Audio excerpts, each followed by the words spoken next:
How's it going, eh? I'd like to announce a new show. It's called How's It Going, eh? And I'd like to give you a little bit of background about your host named me. He's a guy that I've had sex with a few times. I shower. I've washed his butt cheeks many a time. And I've seen him nude so often, I don't even get horny anymore. But I came here. I was born in England in the 70s, 1970. My dad was Scottish. My parents are Scottish. So I was born in England and raised in England until I was a young man. And the problem with that is it breeds a poof. And when I say poof, I don't mean a fag, per se. I mean a spoiled, rotten ponce who is way too into himself, is incapable of hearing the word no, and thinks the world revolves around him. That's the problem with some of the more upper-class parts of London where I was raised initially. And the catalyst was when I was about 5, I was picking apples with my dad.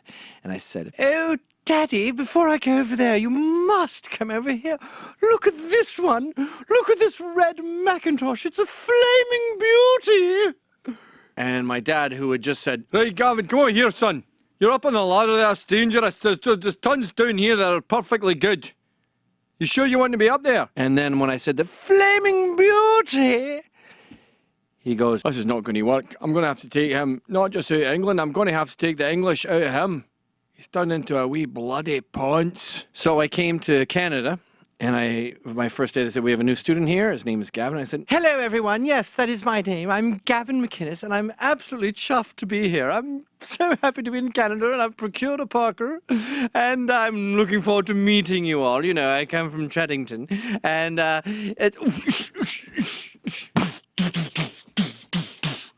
and I just got the crap pounded out of me, as I should have been with that accent.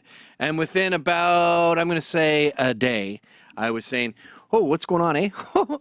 Look at McGinty over here trotting through the land like a leprechaun with AIDS. What's going on with you, eh?" And I became ensconced in Canadian culture. I became a hoser. And the beauty of the days of assimilation back then is they were true assimilation. Immigrants got the crap beaten out of them, and that's the way it should be. One of my best buddies there was Rajiv. Same coat, same T-shirt, same hockey. "Get out of here, Rajiv. What are you doing?" He got a wedgie. You know, we had a thing back then, and there was about, a lot of Indians back then. I think it's because we were building up Silicon Valley, but we had a thing.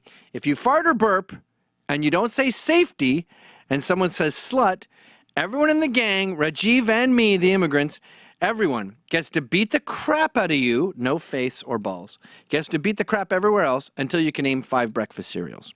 Now, here's the origin of that. That is Canadian culture, but it's an evolution of Scottish culture. Canada is Scottish, by the way, which is why every road in every suburb starts with the word Mick and ends in other word. You see, Canadian culture is Scotch culture in many ways. I mean, all of Canada comes to Scotland, same with upstate New York, by the way. And you look at Canada with Glasgow, Ontario and all this. I mean, the Natural History Museum doesn't recognise it, but I'm sorry. Look at all the streets, Mick this and Mac that.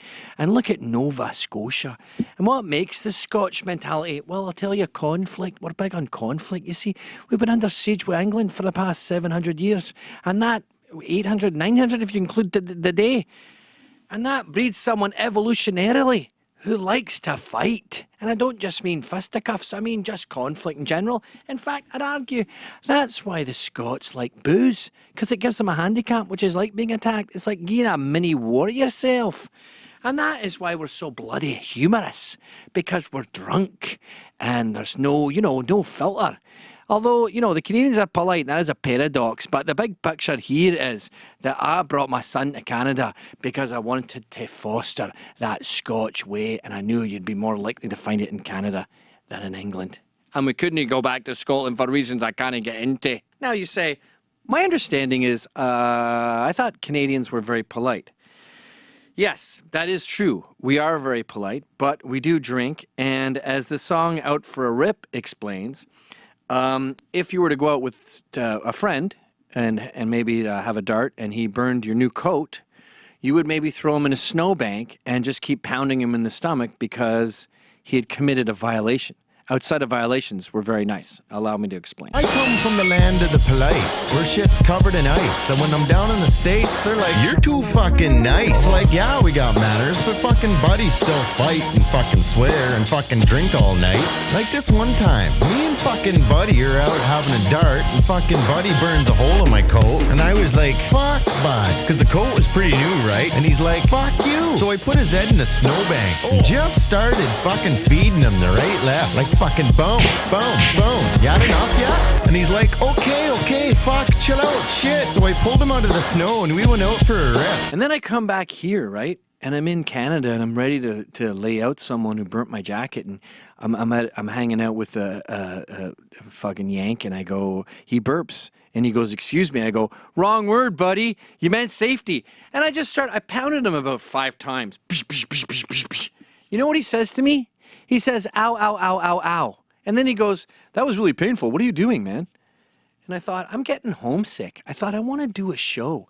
I want to do a show where I can get back to my old buddies. I'm not going to swear. I'm not going to get too political. I'm sick of talking about race. I want to get back to talking about French and English and fun stuff.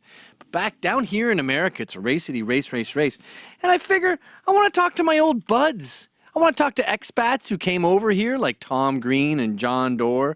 And I want to talk to my buds back home, like Fubar and the Trailer Park Boys. I want to talk to random housewives like my buddy Janet or Steve or my brother. I want to talk to my bro about moving from Ottawa to Toronto and my dad. I want to make fun of Pepsis like Jean-Guy Tremblay, but I also want to talk to intellectuals like F.H. Buckley and hear his take on the death of the West and how to save America. That's interesting to me. So I go, well, when is all this going to go down? And I tune in on Ezra, and he shows me this clip of the new leader. And guess what he's doing? He's going, oh, hello, Canada. I'm so chuffed to be PM. Look at this one. I'm putting my cabinet together, and I have one of each. It's like Noah's Ark. I've got a Sikh and a cripple, and look at this one. It's a flaming beauty. And I realize we come full circle. The Prime Minister of Canada is me when I was a little spoiled ponce picking apples. I got to come up there and start pounding the crap out of him until he can name 5 breakfast cereals. Thanks for watching. Click here to never miss a Rebel update. Want even more of the Rebel? Well, click here to become a premium member.